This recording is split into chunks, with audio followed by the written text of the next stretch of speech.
Um, but one of the theories that we kind of bounced around about the IWM is that it was always going to be kind of like the poster child for, you know, have you seen me lately for um, always looking like it's gonna do well, and then it never quite makes it. Um, because we have this idea that with the IWM, you know, you've got this big basket of small caps, and then as soon as one does well, it graduates and it leaves the IWM and goes on to like the SPY or whatnot, and then it leaves all the rest of the small caps behind to falter again. And I've been doing this sort of a little Tesla tracker triangle here where it looks like it's in a bearish slump. So with price coming down into the pandemic low here, and then this nice strong push up when everything, rising tide was lifting all the boats after the pandemic. And then it kind of topped out here at 236. And then kind of comes down like this, down to about 162.21, back up again. My tracker triangles tend to go like this. Let me my tool. I need this tool. Yeah, that was a very nasty distributive top back in 2021, and yeah, and then I guess technically we drew it this way. Then yeah, we're kind of still stuck in a symmetrical triangle. Yeah, when I look at it this way, and Yeah, it's always end for me if it's if I start tracking the triangle with a downtrend, then ultimately it finishes with a downtrend. But of course, it's even worse than that.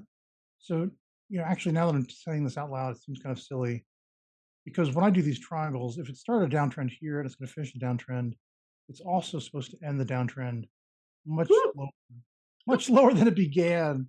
So I know that's not going to happen.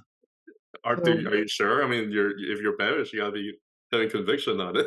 I'm not that bearish on it. I just thought it might go down a little bit, but now that I've set this whole thing up, I realize that with my middle tracker triangles, they Oh usually, man, if this was the trend it was doing before, it's got to it's got to want to finish the trend, and all this just creates a lot of pressure for it to just complete down this way. That's not going to happen. This is ridiculous. So that's apocalypse right there. I mean, like that we is the need to apocalypse. we need to nail out our windows, and that's. So now that I've debunked myself, why don't you tell me about what do you see for the IWM? Well, do you have any other bearish cases on it? I mean, I think it's good to It's just this general idea that the IWM always seems to never yeah do quite as well as its buddies, yeah SPY, the Nasdaq, yeah. That's fair. and We'll so talk a little forth. bit more about that. Yeah, that's fair. Like you almost But do better, but if you you know. look at the moving averages too, right? I mean, you got a lot of moving averages. They're all pointing in the bullish way, right? So it's at least in the That short term. that Yeah, like is that is true. Even because like even my own rule is that I've got I keep a fast line on for the 200. So my 200 moving average is this red one, and the yeah purple is the 188. So if the 188's over the 200, it's in a bullish run. yeah. But tracker, we need a bear, so you gotta keep being a I'm bear. sorry. I Yeah, stop being bullish. That's our job. it just always feels like it's gonna peak, and then it peaks, and then it just kind of falls away. One person was drawing this. Remember, I wish I could remember who it was, but they're just saying basically, you know, we haven't moved anywhere Yeah, since 2020. yeah, yeah. That's a fact. That's a fact. It Yeah, just hasn't gone anywhere. In I fact, can argue that. we spent more time down here than we did up here. Right. It doesn't feel very bullish, does it?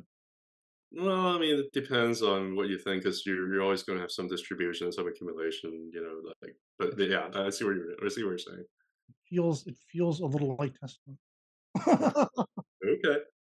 Except actually Tesla's worse off now than it was before. So I'm going to Yeah. stop my screen sharing here. Okay. Should I start mine or? Yes, yes, Matt. Please destroy the bear case. Okay. Tell me how I'm wrong. All right. Can you guys see my screen? Yes. Yes. All right. So let me just take that off real quick. Okay, so this is my IWM chart on linear scale first, because I always do linear scale first. And this green one is the 45, right? And look at how perfect it has been Yeah. the whole time, all the way up. And with GAN, it was obvious why that was distribution up here, right? It hit the arc, right? But now, what do we see really happening? Like after this level was hit and even successfully back tested, even the blue angle was back tested back during COVID. Now we're stuck at the next level, right? Which really means that this level is probably going to hold, especially since it's above the 45 and the blue level and all those moving averages that you just saw on your screen tracker. So basically, what's probably going to happen is there's going to be still more resistance up here because of the arcs, but once enough time passes, maybe like October, November, and look where this is, like election time, right? It might even start Mhm. going back up and then finally get up to the 280 level right up there, Yeah. right? So if we do that and then we add the fibs from this high right here to the low down there, then we can see that it held this 2.618 Fibonacci 169 very, very perfectly for a very long time, which was also the previous all-time high before breakout, right? And now it's clearly gravitating towards the 3.618, which is actually matching the arcs, which is more proof that this will be more resistance for some time until it's able to break above to maybe the 4.236 and higher. And since it even never got to the 4.236 from way back then, it should at least hit that before it gets to the green arcs as well. So this is my case on linear scale. So now let's go to the log scale chart here. So I had some Fibonacci's pulled up again from, I'll do the Fibonacci first before the GAN, before this high to that low down there. And we can see right now it's at the 1.272, like oscillating back and forth. And it's looking like it's trying to hold it as support before it moves up to the 1.414 Fibonacci. But you can see on log scale how it held that 886 fib very, very well before bouncing higher and higher. So let's just take off my magnet here and I'll delete this.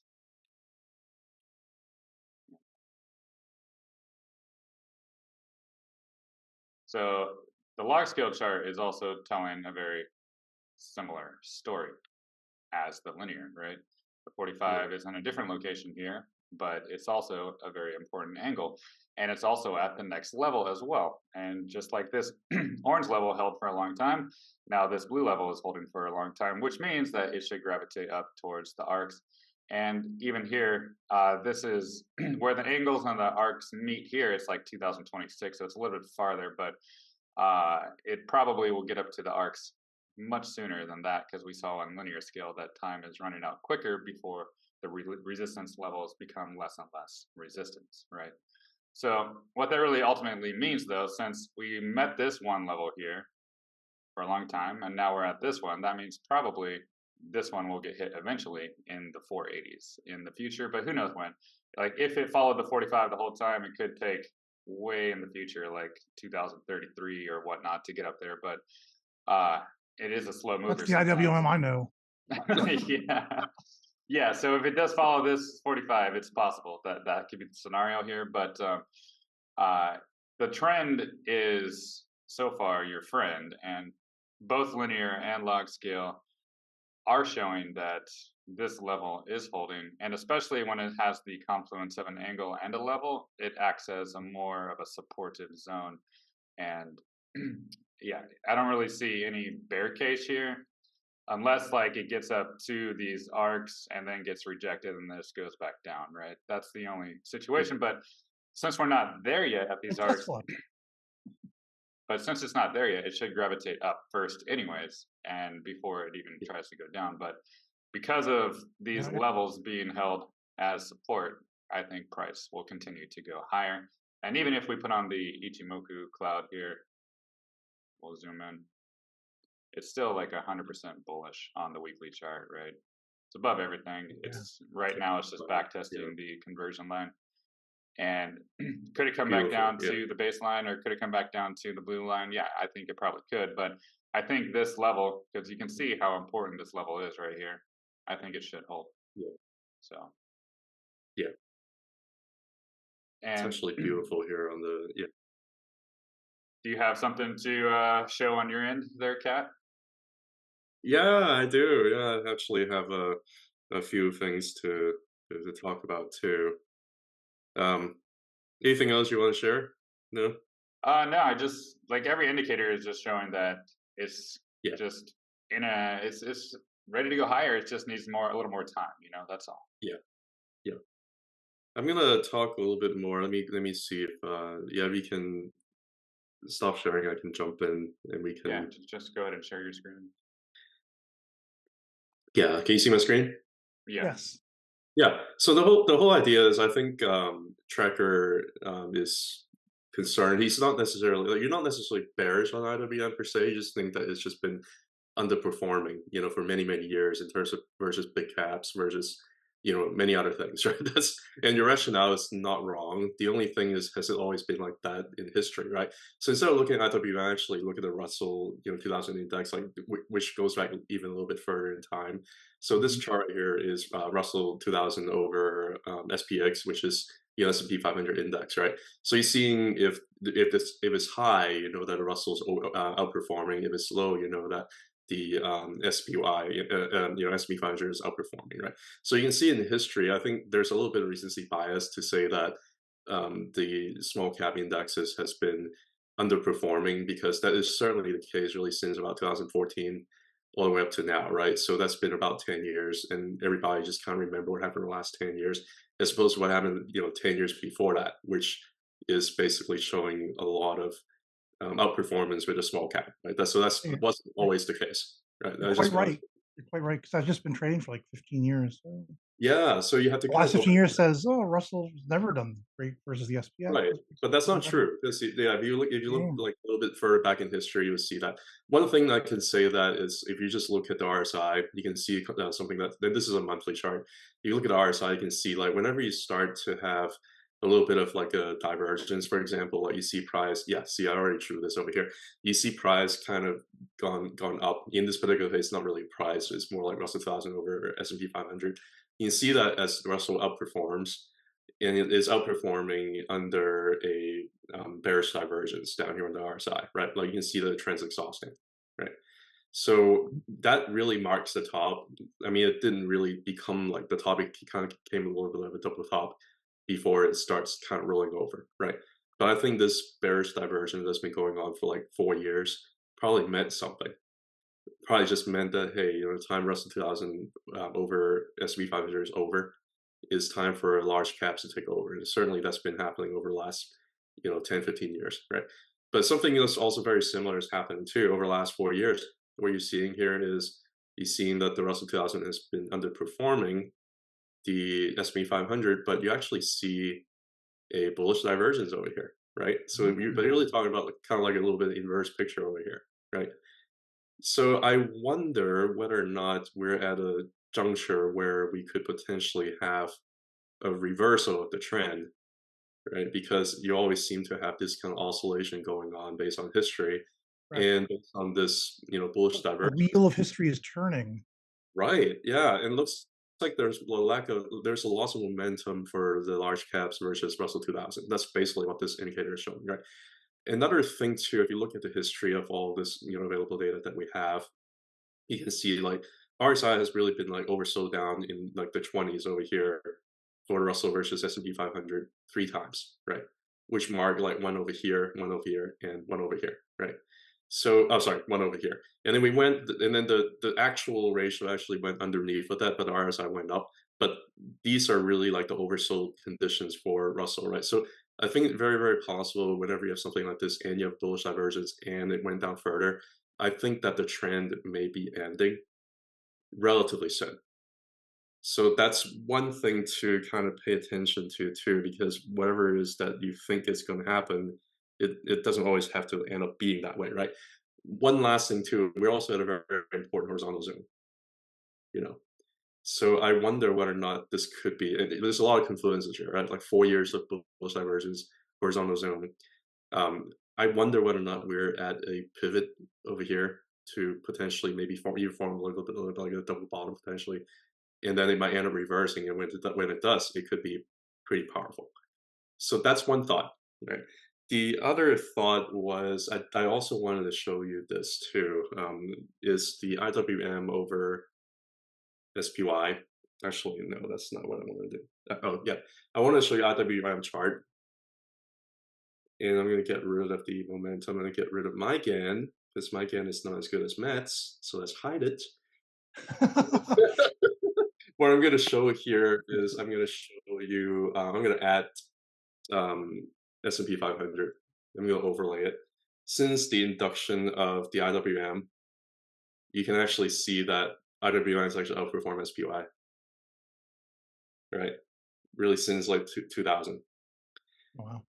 Yeah, so that's an argument, right? Another thing I also want to point, I'm going to make both of these lines just to kind of make things a little bit more consistent here. What I want to show you here, okay, so if you ignore the dot-com bubble crash, you ignore the great financial crisis, you just start looking from the great financial crisis moving forward, and it's just like what Matt is showing, like if these things go in cycles, so probably like, I can count like 4 cycles. Cycle number 1 over here, right? Cycle number 2, cycle number 3, and cycle number 4, right? So if you look over here in terms of what happens is you're going to have a pretty big dip down here. And whenever and SPY is going to also have a very big dip down here. But whenever S&P 500 when it kind of comes up from this big dip, whenever it tries to make a higher high, you can see that Russell always also trying to make a higher high over here. But then you end up going to have a sell off on both, and I think that might be like a little bit of a rotation sell off right around there. So what happens is whenever S&P 500 makes a higher high, Russell 2000 within like a year or so, like it's end up go like pretty parabolic, like and Wow. it's gonna make a higher high pretty significantly after that, right? So that's that cycle right there from 2011 all the way to like maybe like 2014, 2015 or so, right? And you end up having a little bit of a dump right there, right? And you can see that unfortunately, Russell 2000 is going to be a lot more sensitive to any kind of economic downturn, as well as S&P 500 holds pretty well. So what we're going to see here is, S&P 500 makes a higher high, right? An all-time high over here. Russell 2000 lagging. They both go down, correct, rotate, and the next thing you know, Russell 2000 just went nuts, right? So whenever S&P 500 makes a new higher high, I think it might take maybe a few months to a year for Russell 2000 to catch up with rotation funds going into the small caps, and they're just going to pump it. Right? Same thing happened over here at the dump, from the trade conflict and from the um, from the COVID, like big dump for Yeah. Russell. Right, S&P 500 held pretty well, but same thing, right? As soon as the S&P 500 over here made an all time high, Russell also did like a little bit of peak right here, right? But there's a little bit of rotation that happened afterwards. And then you have like this beast mode of IWM just going like crazy, right? Yeah. So S&P 500 also follows, but like, look at this. Like, this is insane, right? So what's happening here so far, right? S&P 500 made a higher high, right? Made an all-time high. Russell 2000 is lagging. We have a little bit of a slump, maybe a little bit of rotation going on. What's going to happen next? You tell me. So that's one thing too. And yeah, let me go back to any questions so far, guys. That's an amazing way to look at this. I'm just like, my mind is kind of blown. It's I want to show you something else that I also thought was amazing too, and I just saw this earlier.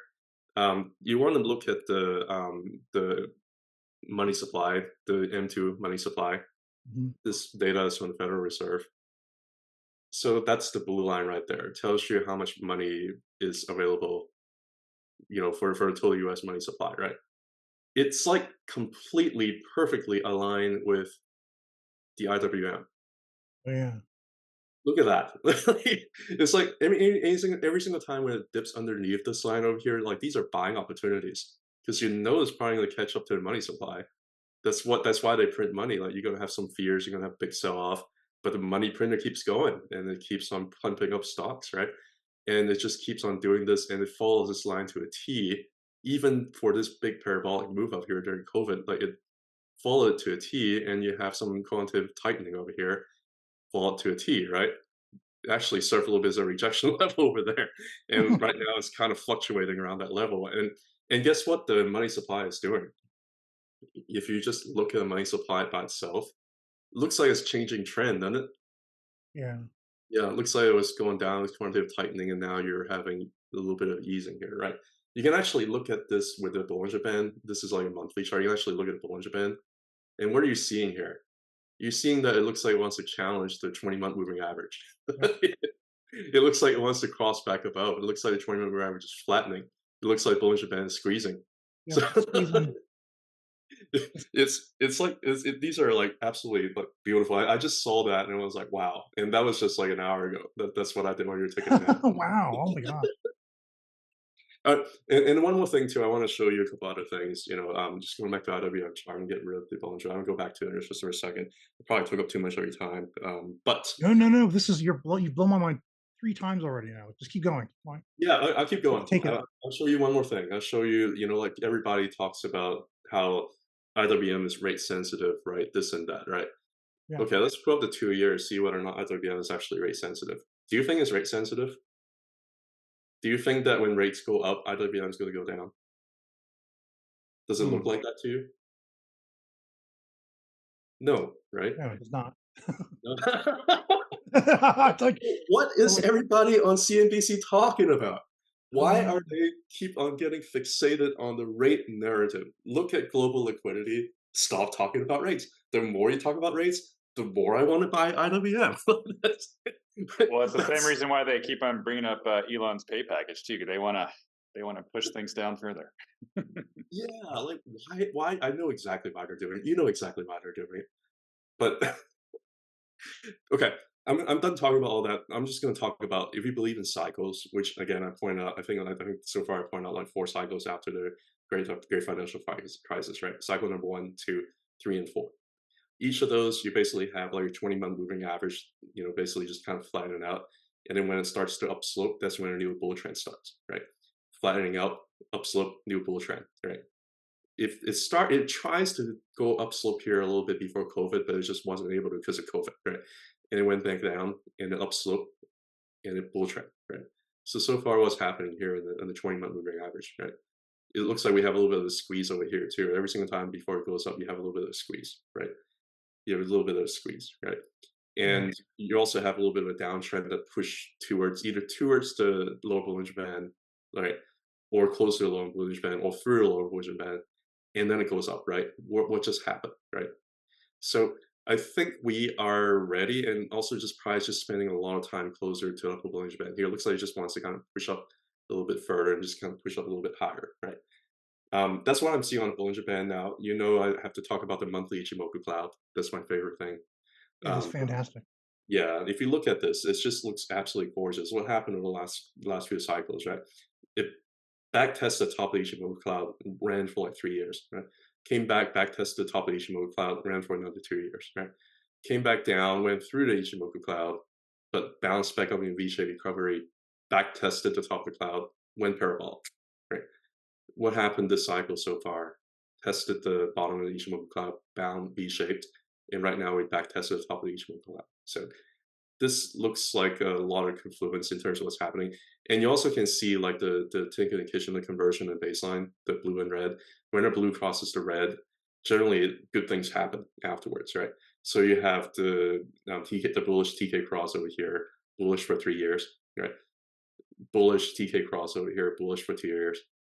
Bullish TK cross here, bullish for like a year and a half. Bullish TK cross that just kind of happened about a couple months ago. So there's a lot of confluences over here to really make you think that this is something that is looking pretty decent. And just going back, look at your weekly chart too. Like if you look at the trend, if you just pull up like the bull market support band, which includes the 20-week moving average and the 20-week simple moving average and 21 exponential moving average, right? I don't like the practice in percentage. Let me change it to locker room. Yeah, but if you just look over here, you can see like right now the bull market support band is pointing up, right? So these moving averages pointing up, and when it points up, it's more likely to serve as support rather than not, right? And if you also Mhm. look at Ichimoku cloud, there's a lot of confluence over here, support, Matt was just showing the conversion line was potentially a support. It confluence with the moving support band is pointing up. So most likely it's going to end up, being pretty decent support. If not, it could drop down, like you said, to the baseline. It could drop down to the cloud. All these are possible, but I just think that there's a lot of confluence over here so far. If you also look at just the trend itself, like 20-week moving average, 50, 100, like this is a bull trend. Like there's no argument. This is objectively a bull trend. So it just tells you that we've so far over the last, a few months or to a year or so, we've just been, for the most part, making mostly higher highs and higher lows. So I think that that rests my case in terms of what I think is going to happen. And I'm gonna let So, you all talk about it. well, what do you think that means for the meme stocks then? Well, what do you think? I mean, I think the IWM generally signals more of a risk on sentiment, right? So even for like the Bitcoin miners and like these crazy high beta stocks, they whenever like in November, I think this is the time they start announcing that there's a COVID vaccine. Yep. Yeah, so that might have been a catalyst, but honestly, like they've been accumulating, they've been ready to push up anyway. Just look at cycles, like it's not. You can use that as a catalyst, but like to be completely honest with you, I think this is all planned. But when you have something like this happen, like this is when the parabolic meme phase really started, right? So I think let me see what Dogecoin did. When did Dogecoin pump? It started pumping around November, December, right? Mhm. Yeah, and when did AMC GME? Yeah, I Right. guess GME started later, but like it's really started having a bull trend. Really started around like November, December, right? It's just followed through like this crazy parabolic top in January, February. So yeah, so if you think that IWM is going to do well, then you would think that these meme stocks are going to do well. So yeah, but I mean, it's just the liquidity, like the irrationality and the liquidity kind of slushing around. I think that's probably what's going to end up happening if we end up having some crazy, bull run. I also want to just kind of show you too. I'm going to go back to the Ichimoku cloud here a little bit. Not the Supi Ichio, they're very similar. The Ichimoku cloud. So what happened after the cross, right? Over here, you have a big green candle over here, like very bullish engulfing right here. Just Right. a couple months later, what happened with the bullish cross over here? Like the big giant green candle here in November 2020, right? What happened with the bullish cross over here? A few months later, you have a gap up. This gap still hasn't been filled, right? So, yeah, so I think that something might be happening soon, and we're developing like the beginning of a bull trend that might last another like 12 to 18 months potentially. Nice. It feels very much. Can I show my screen for a second? I've got Yeah, this. let me get out. Yeah, I've got this other idea I would um, love that to I see was kind somebody of else. bouncing onto my followers. It's something I've been starting to incorporate in my charts. The Elioticians and all of us, we a lot of times we kind of look at um, the pandemic, right? The pandemic is the Yeah. last big thing in our rearview mirror, and a lot of us kind of said, "Oh well, if we take a low down here in price history, and then this looks like a really good like a here's a 1-2, and then now we're like in the third wave, which means we need a fourth wave before we get to Mhm. the fifth wave, and then after this, then it's the equivalent of the Malthusian debacle, right? Then we get the three wave correction that brings it all the way back to Uh, 61.8% of this whole move, or maybe even 76.4% of the whole move. But you know what I've been I doing is I've been thinking about the way you just go back in history and it's everything just gets smaller and smaller and more meaningless. And I what starts to become more meaningful are like these big yeah. corrective moves. And so now I'm not drawing my charts anymore as this being the 1-2. I'm starting to look at this as a sort of a great reset. And this is the beginning of a new cycle. and here is your 1-2 right there. And so now what we're getting here is the micro 1-up. This looks like an extended wider flat of the two, kind of. And then, so this is not really 3/4. I need to just, let's just say, Could it be if you this looks go like back to this starts to look like the wave start down here. yeah. So that would be your beginning point Yeah, for your wave one. exactly. And then here's wave one. Oops. No, no, don't do that. Hmm. Here's your one. Yeah. Here's your two, and they've got the nice wicks and everything on them. Yeah. You want a good wick on a one and a two. And then this looks like it just kind of the two fell over again, and now we're coming back up. And so this is your minor degree wave one of three. Hmm. Now we're in wave three, one. We just need a little bit of a. We may not need the two actually. I mean, may not need a really big two down here because we did this whole extended wider flat thing. So it's kind of consolidating and building up pressure. But we can. This could be the 1-2, and then three could be way the next 18-month bull run you're talking about could Yeah. be the So three is strongest gonna part be yeah, the strongest one's gonna be of three, the wave right? So three. yeah. So you got to take us to like 300 or 280 to 300, kind of what Yeah. Matt was saying too, around like 280-ish, 300-ish, somewhere around there. And then because the two took a while, Yeah. we got the extended wire flat for the two, the wave four could be really fast. It's Yeah. the theory of alternation, right? Yeah. If your wave two is longer, your wave four is shorter. If your wave two is really short, your wave four gets longer. Yeah. And then, then five just keeps going. And then And a pop then happens in at the turn of the decade. and then this is sort of something I've been doing with Tesla already anyway. And then Yeah. once you get your fifth wave up, and then whatever correction you get here, Yeah. doesn't have to be 61.8% of the whole thing. This Oof. becomes your one, and this becomes your two, and the cycle of history just keeps going. Just keeps going, yeah. Yeah, so like all your wave five to the C's just become your next 1-2. And you just Yeah. keep pushing it, and things just keep human civilization just keeps growing and expanding, Yeah. just like the rest of the universe.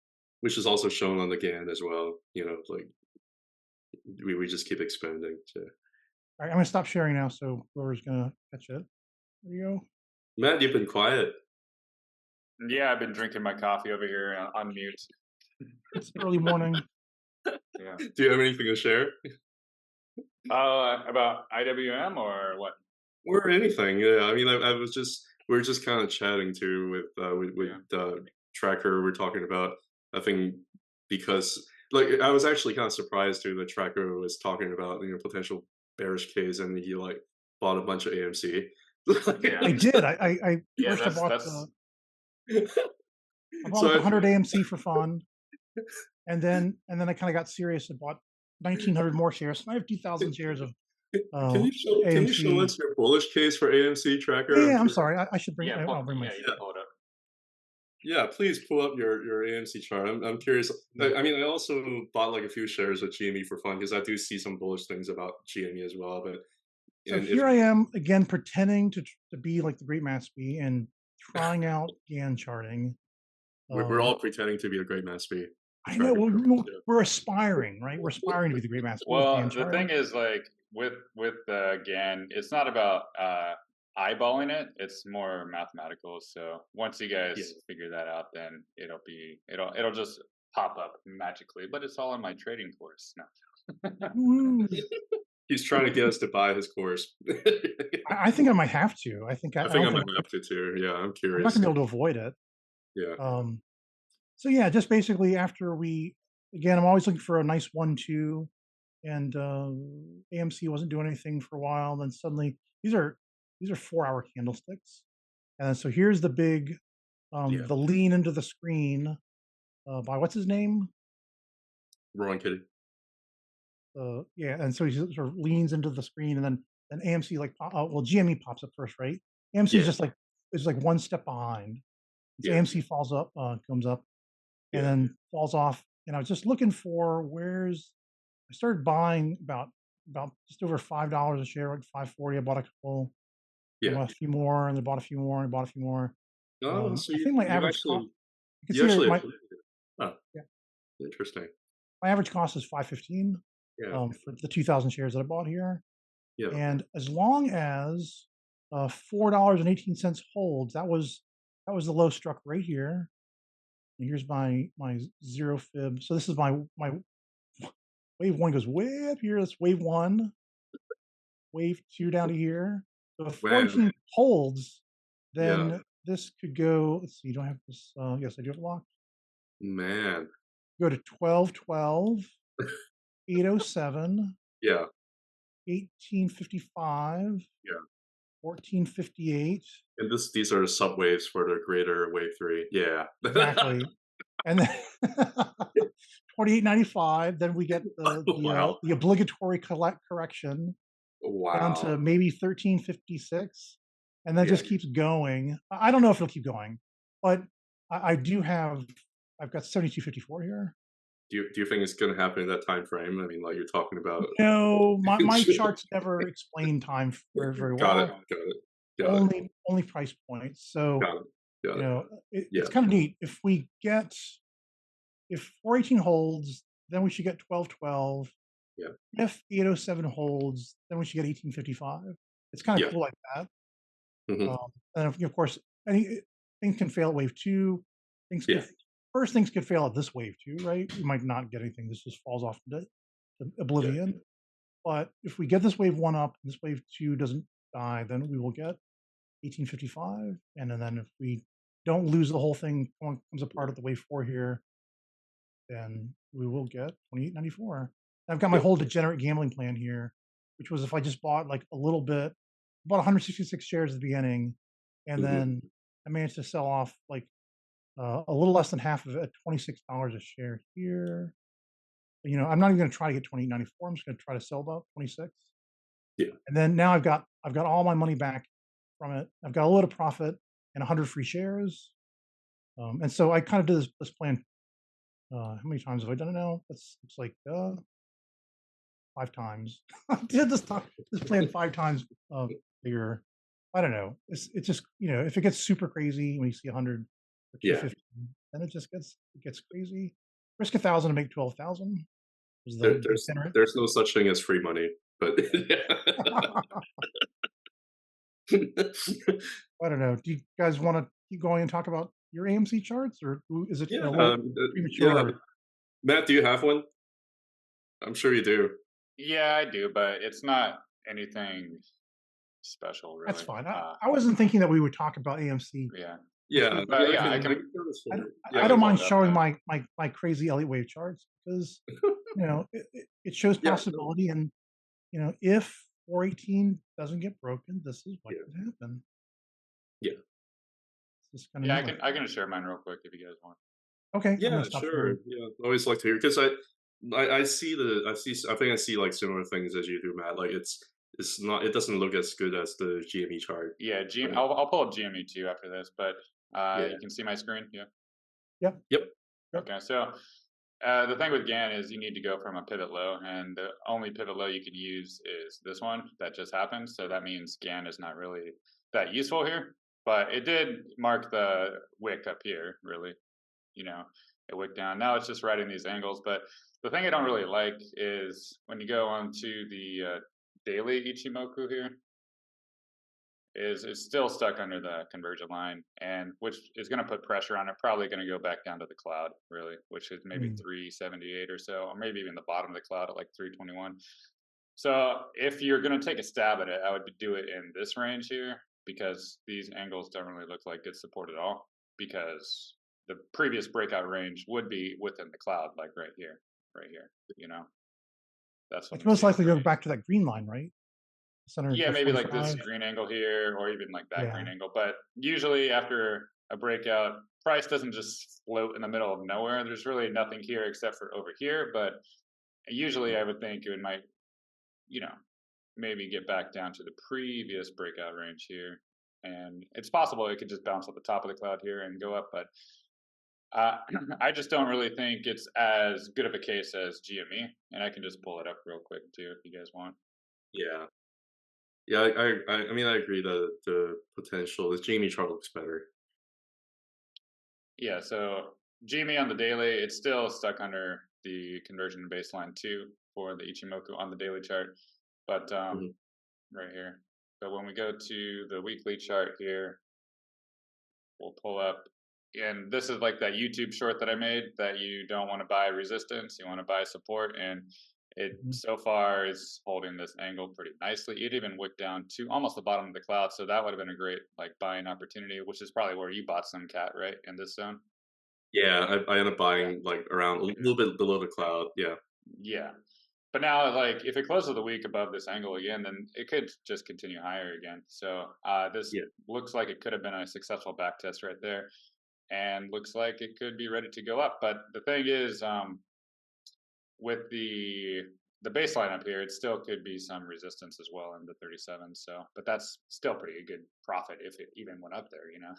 Yeah. But yeah, yeah. So out of the two charts, I like GME a lot more than I like AMC. So, Cool. do you want to talk about yours, Cat? Yeah, sure, I mean, I don't have much, but I'll talk about what I see here real quick, let Okay. me go ahead and share screen. And GME is definitely leading AMC. Yeah, like, AMC is sort of in the it looks wake. yeah, it looks more bullish in terms of the overall structure to longer time frame wise. So this is AMC. If you first look at AMC, like, there's a good thing. I see what you're saying, Matt. If you look at a weekly Shimoka's like one underneath, and then you're gonna have a lot of resistance above, right? Like I'm gonna get rid of this Yeah. core support here. You're gonna have a lot of resistance above, right? The good thing about it is, if you look at the moving averages, you look at like the Boeing support band, the 20-week, SMA and 21-week EMA, it's actually looking like it got rejected over here, obviously, like, it just couldn't go that high without having some kind of correction, but actually, it looks like it's just been hugging the band. Like, I think it might end up going sideways here a little bit longer, maybe for another couple weeks or so, trying to flatten this bull market support band, and then maybe use that as, like, a launching pad. It could potentially make, micro higher highs, if you will, because over here, technically, this is like a little bit of higher high compared to here. Like it looks like there might be a little bit of a trend reversal here on the smaller time frame, right? Mhm. So I feel that there's something that's happening, but on the longer time frame, there's still a lot of headwind they're going against. So, like for example, you just put up the rest of the moving averages, like 50 is like right up here is like very negative sloping, right? So it could potentially serve as resistance. It could potentially meet price around the $8 range, just kind of like what you're saying, and it could end up getting rejected somewhere around there, and it might have to find support maybe from the rising bull market support band, just kind of find some support underneath, and may have to challenge the 50 moving average here, try and turn it flat, and then you're going to have another 100 moving average up here that's going to be negative sloping too, right? On top of all that, you also have a lot of headwind when it comes to Ichimoku Cloud, up here too. Right now, I think the bottom of the Ichimoku Cloud is, let's see, yeah, it's around like, what is it, like 20, which is not Yeah. bad. Yeah, which is going to be a potential up profit, but you're also going to end up heading into a very thick cloud over here in like August and September. So I can potentially see kind of punch in the cloud. They might need to kind of back test some of the stuff down here too, right? Yeah. So I can see potentially like I can get $8 and it got rejected and somehow push just through time push inside the cloud and then try and then maybe even need back test the bottom of the cloud before going up higher, right? So that's kind of what I'm seeing if this trend change is possible, right? Right now there's just a lot of headwind for AMC. It's a little bit tough. If you look at daily, it looks a little bit better. If you look at the yeah, if you look at the Bollinger Band, it kind of tells you a little bit of the story. Just probably just got way outside of the upper Bollinger Band here on the daily. It's unsustainable. Went back down inside the Bollinger Band, and the 20-day moving average is pointing up. So you're kind of stuck. It's still on like the upper part of the Bollinger Band. So it's still like short time frame wise, it might still have some bullish momentum going for it. And the Bollinger Band is starting to squeeze a little bit here too, right? So you maybe need to consolidate a little bit further, get a little bit more squeeze before the next move up. If it's able to stay above the 20-day moving average, yeah, I suppose it can hit 8. That's a possibility. But There's my 418 right there. yeah, Yeah, yeah. So yeah, so we'll see. I mean, I don't know. It's so funny. But Can you that's pull back just a second? I just want to say, like, bring it back a little bit so you can see more of the chart again. to If like it didn't say AMC on this chart, you know, I yeah, when followers of mine come up and ask me to look up a chart yeah, out of the blue, and I say, if I look at something like this, I say, well, this thing's got a lifetime downtrend. Don't trade yeah, this. This is why these are degenerate gambler stocks. yeah, And the last spike we just had, it just looks like a blow off top. It looks like yeah, it got yeah, rid of a bunch of uh, it just blew off a bunch of bullish momentum, so then it can now drop farther. yeah, yeah. But I think I mean at some point too much is too much, right? Like, you have a bunch of people shorting this thing. It's you're gonna like you can't just run the RSI on the weekly down here like in the 30s and 20s for like months and months. Like you just can't. No, that's and, true. and they're not going bankrupt, like yet anyway. Like it's Yeah, not. yeah. So yeah. So anyway, that's my AMC chart. I'm gonna pull up the GME. I think GME looks better. You just eyeball it, you can see like it looks better. And they're Just both great entertainment. Like if we just talk about from a we're not fundamental yeah, analysts, but they're both entertainment stocks. And if they yeah. could just find a way to pivot their business model, they really could turn things around.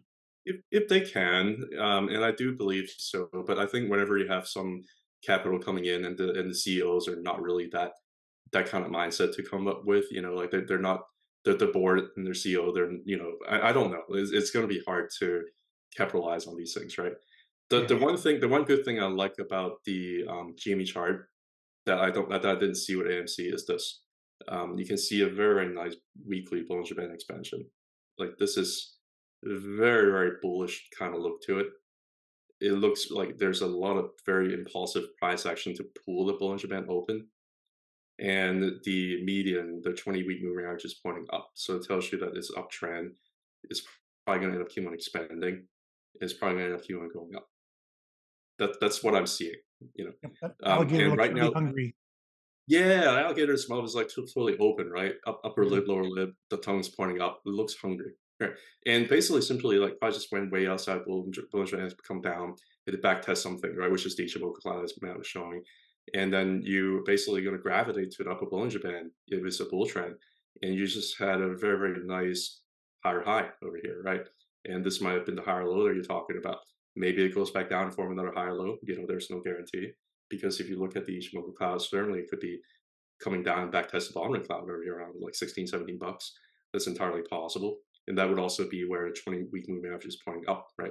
And that would still technically be a higher low. This would still be a bull trend. So there's no guarantee that we've really found a local bottom over here. But this chart is looking a lot better because it's also about the Ichimoku cloud. It back Mhm. tested a weekly Ichimoku cloud, and it looks like something's happening with the Bollinger Band. This chart looks better. So um, doesn't necessarily guarantee anything, but I just think that this might be, and if IWM is about to blow up, this might be the beginning of something potentially. So, I agree with you. Maybe I'll switch horses at some point here if I see an opportunity. yeah, I mean, I don't want you to get yelled at by a bunch of apes. So, Oh, I can take it. I get yelled at all the time. just, I don't. I mean, like, I'm the there's Tesla a lot. tracker after all. The And we didn't even community. talk about Tesla. Yeah, yeah. I mean, do you guys want to? I mean, nothing's really happened over the last week Yeah, or I two. thought nothing's changed. yeah, I thought by now Tesla would have moved down Yeah. deeper into make my measured move, at least make a good start of it. But no, instead it's just still hanging out. Yeah, and we kind of thought that it was going to range sideways, right? Like, like all three of us thought so. But Yeah, I think Tracker, I think you're the only one that were expecting a little bit more of like a crazy volatility move before going up. yeah. When yeah, I think it's probably going to range sideways here, get pretty boring. Like the top is like 200, the bottom is going to be like 168 or maybe lower. So yeah, Yeah, I'll just show everyone real quick. yeah. Go ahead, My see. pull up your Charlie Day chart. Yeah. Here comes my Charlie Day charge. Yes, I've been missing it. Oh, here it is. So All many right. so many colors.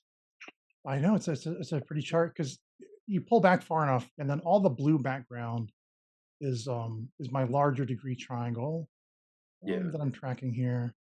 And then here's the 101. I'm sorry, no, that's the 130. Wait, low. So this is off of the 299 29 high coming down, and then we'll get into the screen here.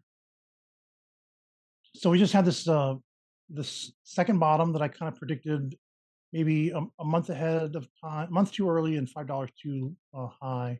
We got the 138.80 low.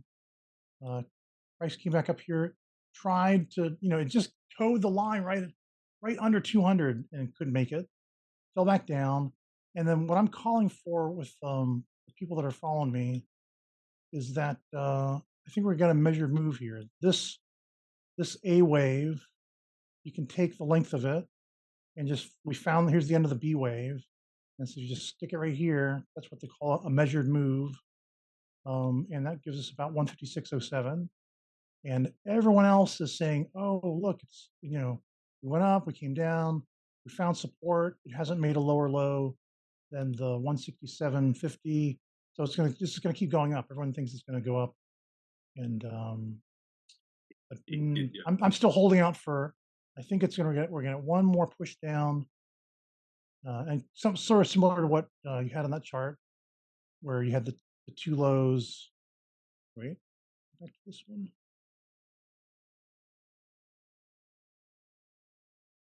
where you had there's the 101, 21, 22 low. And we kind of came up, and this is the candle anchored VWAP. This purple line, and that kind of makes a cloud above and below by standard deviation. We dip right back into that. Came up to 229, the 299.29 high, and then came back down. And so now I think this one is equal to this one, and then we're going to get one more move to here, just like this one. That's what I'm looking for. I'm looking for history to. It doesn't always repeat itself, but it often rhymes. Right? Is the yeah. expression. Anyway, so that's it. That's me and my Charlie Day chart and all the stuff with the Do you think matching there's a options. possibility that you're becoming too big and you're getting front ran? That Can we say that again? do you think there's a possibility that you're becoming too big and that a lot of people are following your charts and they're looking at your targets and they're front running you? I don't know. No, I don't have any illusions. I'm not that big. My following's not that large.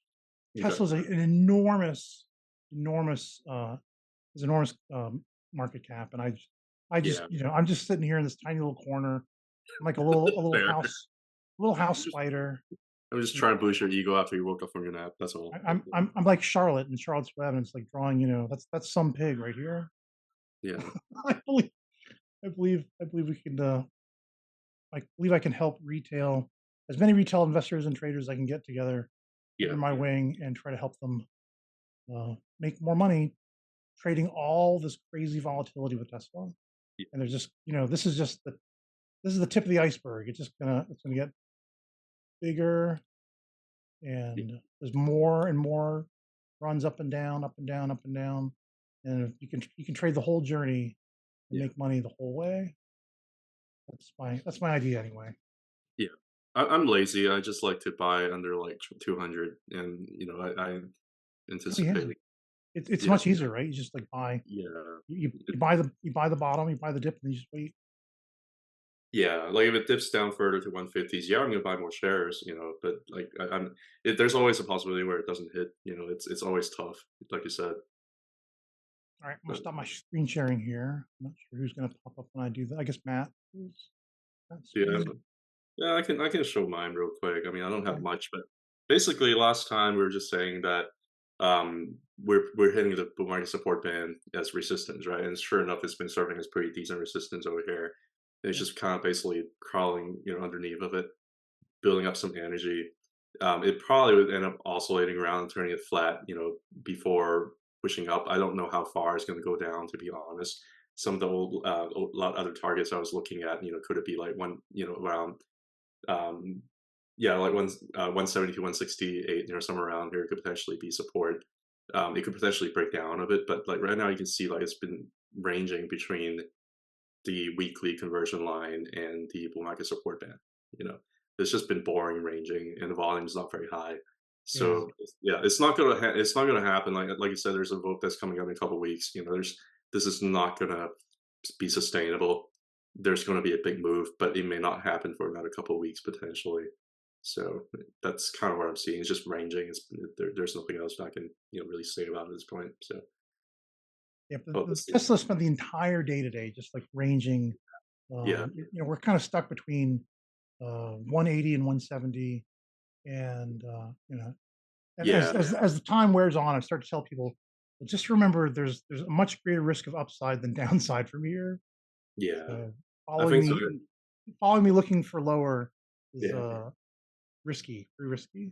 yeah. I mean, potentially hit some of the levels down here, like a wick down here to like 160, right? It could hit get a little bit lower than that, and that would still be potentially looking, pretty decent. It's just ranging. Like it doesn't bother me one way or another. I remember Matt's scan. It was just kind of like there's an arc, and it could potentially go down further on the arc, and it would Yeah, still be able. Yeah, I can you show want to that show it? too. Yeah. Yeah, Okay. So I'll start with the daily chart because I think the daily chart is actually showing or telling the story right now. And you can see basically why it's stuck in a range. Like the 8 EMA is resistance, the conversion line on the daily is resistance, right? And the 21, it did close the day back above, but price will probably just gravitate towards the top of the cloud in the low 170s and maybe even the baseline again down here into like the 160s or so, high 160, 169. Yeah, so this is probably telling the majority of the story. So probably it'll gravitate here, and then we'll see what happens. And since it bounced here, it could bounce again and go higher and higher, right? So, and yeah, you already showed the weekly chart, but I'll just go to the log scale again for you guys, and I'll take off We love your the Gantt December. charts. We're such huge fans. oh yeah, Yeah, yeah, I mean, but yeah, you guys know I've been talking about this for a long, long time. Like right in earnings, I was like, Yep. yeah, it's just gonna follow the arc down, and that's exactly what it's done, really, the whole time. And honestly, could it come back down to there, like 159? Well, the next when is the vote? It's like the 13th, right? Uh, So that would be the June week of the 13th. 10th. So if Yep. it did wick down to the arc on the week of the 15th or 13th, then that would be like the mid 150s right down there. So that would be a possibility, which is kind of what you were saying, anyways, That's Tesla what I or got. Tracker. Yeah. So that is where time would meet the 156.09. arc. Yeah, that's where time would meet the arc. Or conversely, it would go back up to where that 3.618 fib was, as I was talking about last time, and the blue line up to 200, right? So this Yep. is the wide range that it's really stuck in, and there's really nothing bullish or bearish about this chart right now. This is just the range, so we just need more time. That's all. yeah. If it goes slower by more, then Yeah, I mean, honestly, it's looking more and more likely that time is running out, and it looks like this is going to hold. And the majority of the demand zone is in this area, anyways, Yep. right here. So pretty much, if it goes down there, yeah, I'm gonna buy a lot more. So Yeah. that's the I'm plan. I'm personally 100% sure that the 138.80 is going to hold Oh as yeah, the next low. oh, yeah. yeah. Talk that dirty talk. Yeah, keep talking that. Yep. I know, right? But it's just like it's following the same pattern that this happened. Like, look at how it followed this arc down, then it went way below, and Exactly. then gravitated back up. The Yeah, same thing just happened here, just not as extreme. So this is kind of like the V bottom that we saw here, and now yeah, it's doing what it's doing here. You're just going back yeah, down, testing the arc, and so it can do the same thing and then take off again. So it's basically just Ooh. repeating the arc exactly what we saw here. So yeah. Anything else, guys? You want to talk about? That's it for me. You guys were really kind to bring Tesla back up again here. Of course, yeah.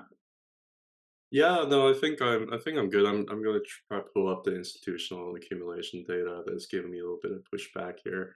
Not much has changed on the data. Yeah, don't worry about it. I think we're good. Okay.